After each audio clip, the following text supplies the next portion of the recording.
Okay. Basically, of course, Florida State snubbed from the college football playoff. How much did the ACC know about that? How much did they know leading up to that? Recent developments have tied the two moments together legally in regards to, the selection of the college football playoff and then the FSU Board of Trustees suing the ACC to challenge the grant of rights. And maybe what were some of those conversations and some of those actions being made between those two big events?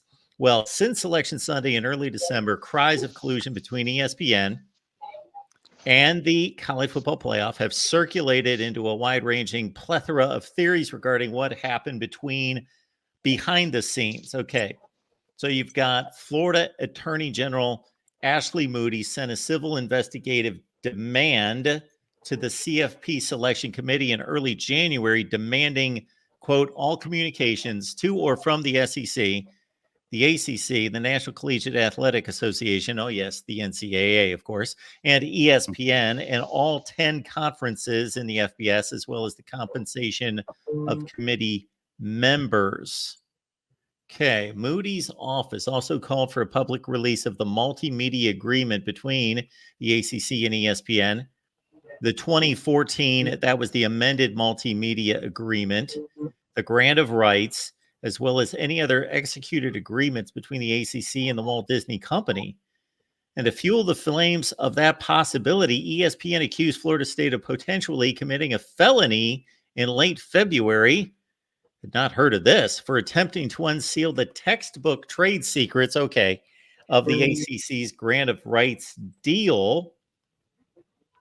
One last point in this would be, since those two moments existed in the same timeline, Florida State University has never addressed these two instances as possibly related event. However, in recent developments, ongoing lawsuits between the ACC and FSU, the public institution is requesting, quote, here's the crux of it right now, all documents and communications related to the decision by the CFP committee to exclude Florida State, as reported by Skip Foster, president of PR firm Hammerhead Communications and former publisher of the Tallahassee Democrat.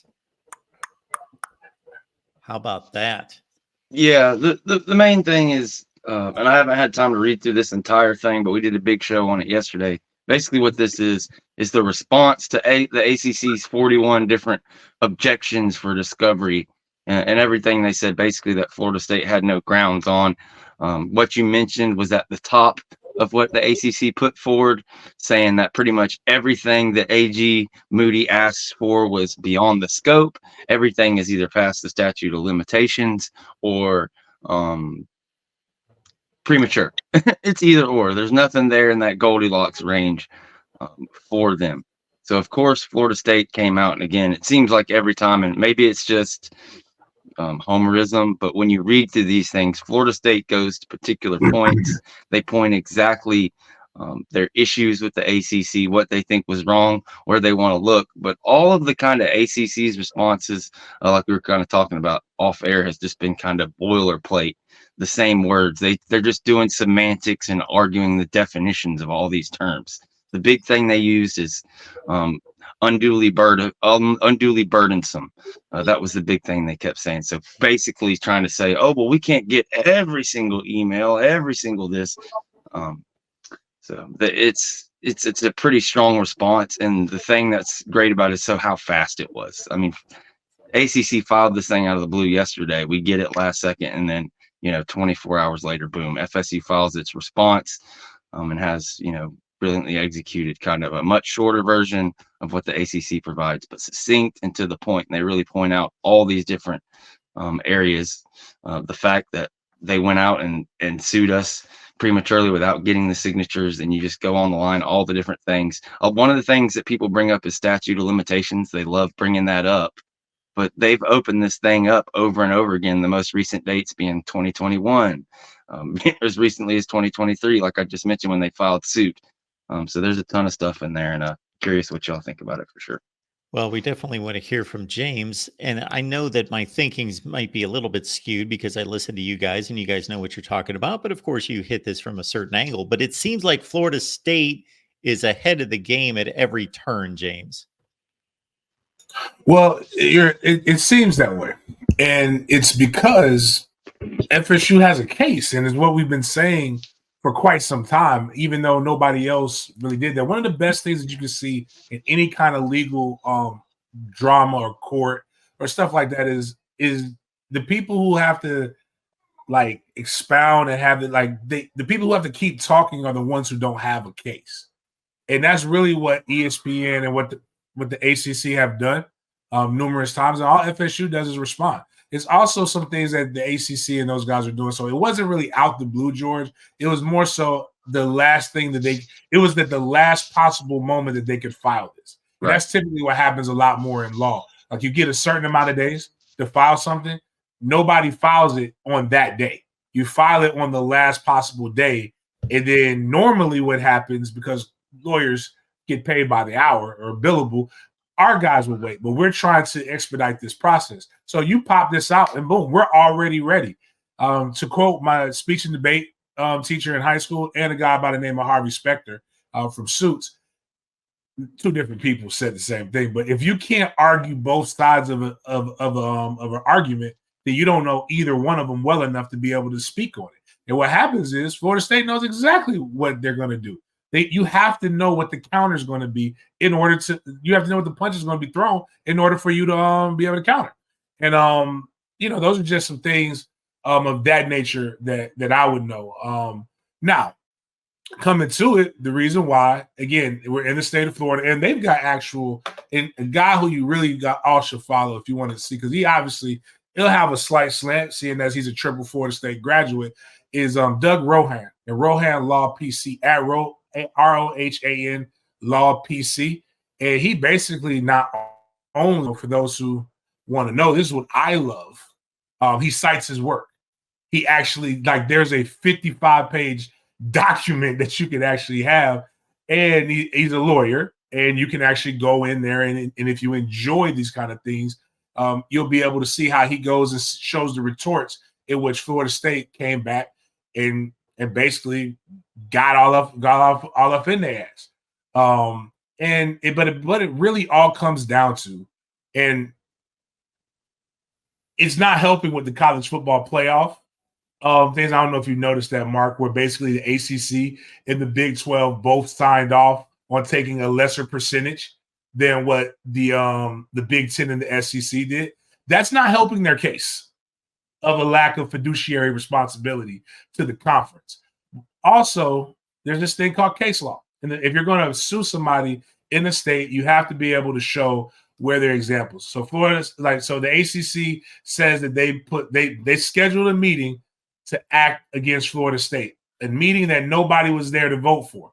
Now they did it later, and people voted for it. The problem is, in the state of Florida, there's been cases that have already been beat like this with the places that I hate, which are HOAs.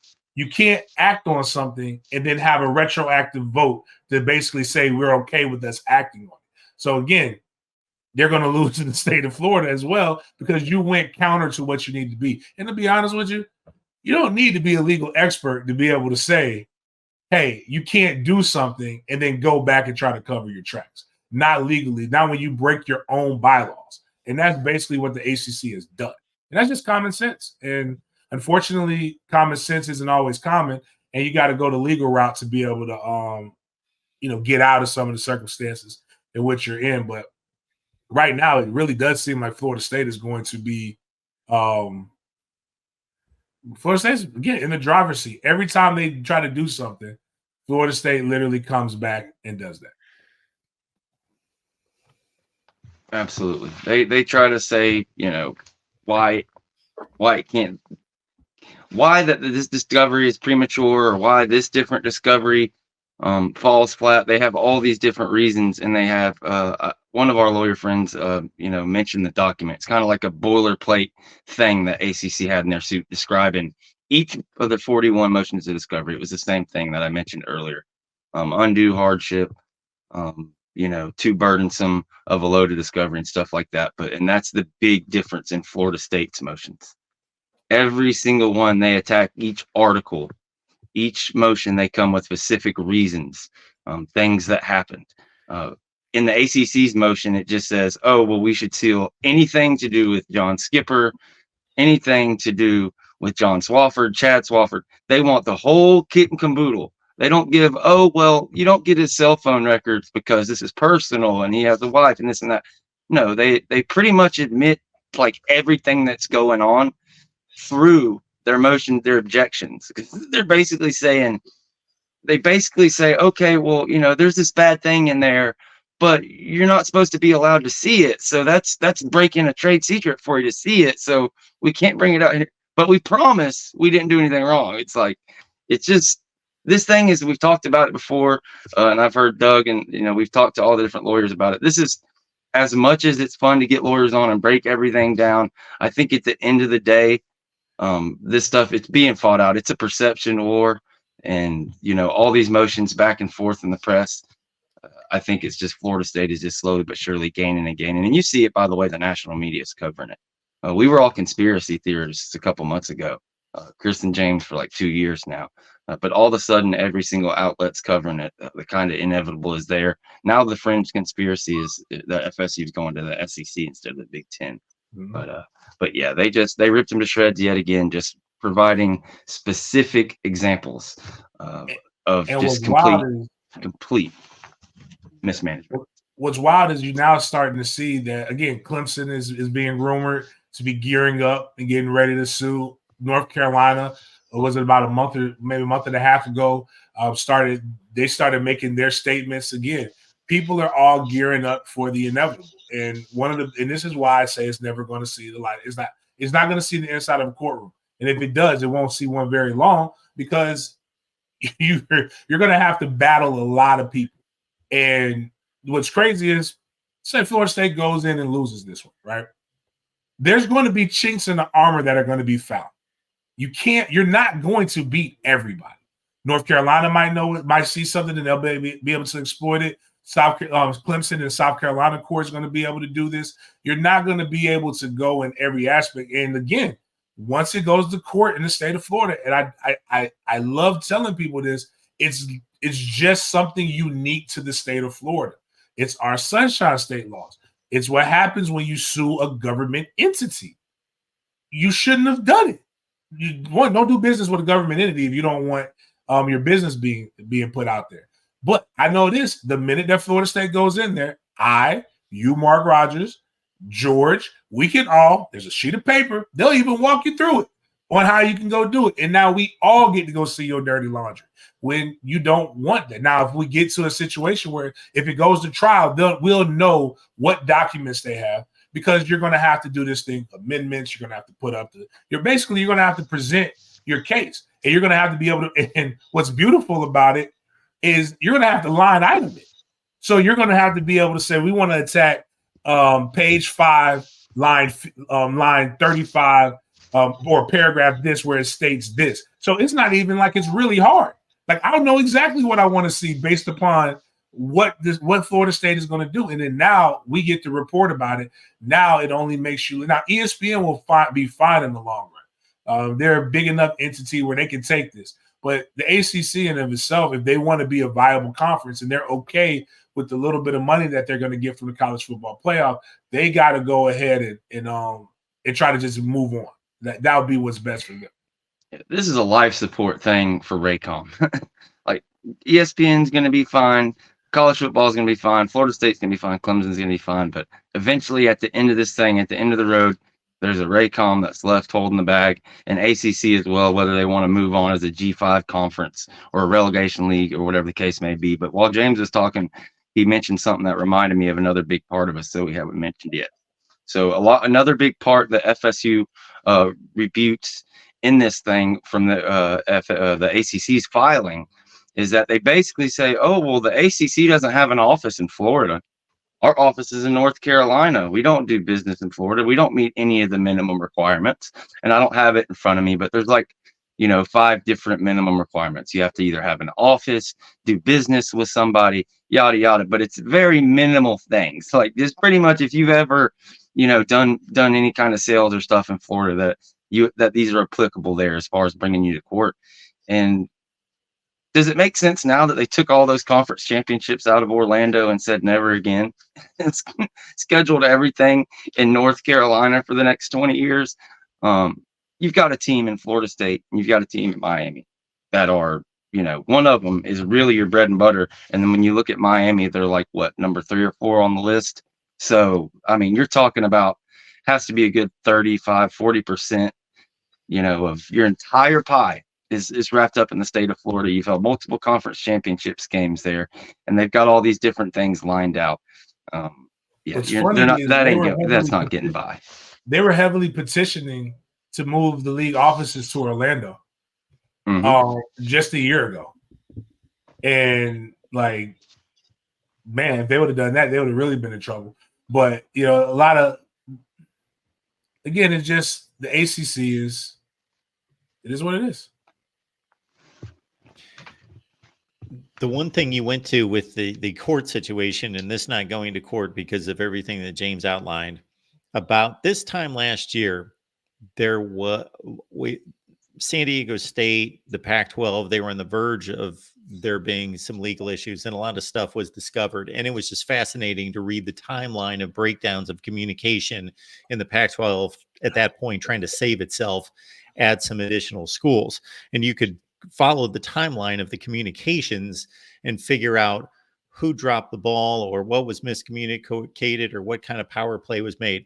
That pales in comparison, even though I thought that was one of the more fascinating situations, the demise of the Pac-12 and how all that went down. And it shouldn't have happened if they would have capably run their conference, because anyway, that's ancient history now. But to see this, if this would go to court, I would be so fascinated as an outsider. I'm not even a Florida State guy, but to see the communications and what would be pointed to that was being said, and conversations and documents that went back and forth, email communications, whatever it is, concerning holding Florida State down. We'll never see it. Well, I shouldn't say we'll never see it, but maybe not officially see it in the next couple of years. But that would be just beautiful. Man, that would be amazing. It's what we all want. We want the dirt. I mean, look at what the situation with Gruden. One guy, one little thing. All the treasure trove of information that came around that. You deal with a Florida State in the ACC. I mean, it's just it would be an amazing thing, like a Suits episode. So we pray and hope and pray we get it. But the big date I'm looking at is March 22nd, because they have a chance, and Jen, my co-host, believes this a little bit more than I am, a little bit more skeptical, but there's a chance that judge could stay the case in North Carolina, dismiss it, grant Florida State's motion to dismiss. I'm not there. I don't think there's a chance of that happening on that particular date, but there's a good chance it could possibly get stayed. And that if that happens, and the focus really goes on the state of Florida in this particular case that has a legit hearing date, a hearing where you go in the court and, the judge is going to actually order discovery, order the way that this thing is going to unfurl, not just all these motions and things, getting prepared for that. You could see settlement talks, right? I mean, you're talking about a 9-day period between the 22nd and then when you come up for the Florida court date. So do you have discovery? Do you have settlement talks there between the 22nd and the 9th if that happens? And also, you mentioned Clemson. What are they waiting on? I mean, they've been preparing for years for this. They've been really hard the last couple months looking into it. So they have to know. You talked about looking at, from the outset at the Pac-12 situation. Look at the NCAA situation, where Florida State takes its medicine and then the next 3 people decide to sue and the NCAA throws their hands up. We don't have the resources. Like, if every school in the NCAA sues us, there's nothing we can do. Well, it's kind of the same thing with the ACC. When Clemson put that pressure, they could end it. Like, literally, I think if Clemson filed suit within a week, it would be over, because it's all they're going to be able to do to have a chance to maybe beat Florida State. If another Clemson, Miami, North Carolina, whoever it may be, jumps in, it would just seems like it would kill it, because you've also got 2 states. If they file suit before this is resolved on which state, which court will be of precedence, then they're setting up defenses in South Carolina and North Carolina, and Georgia and North Carolina, and on and on.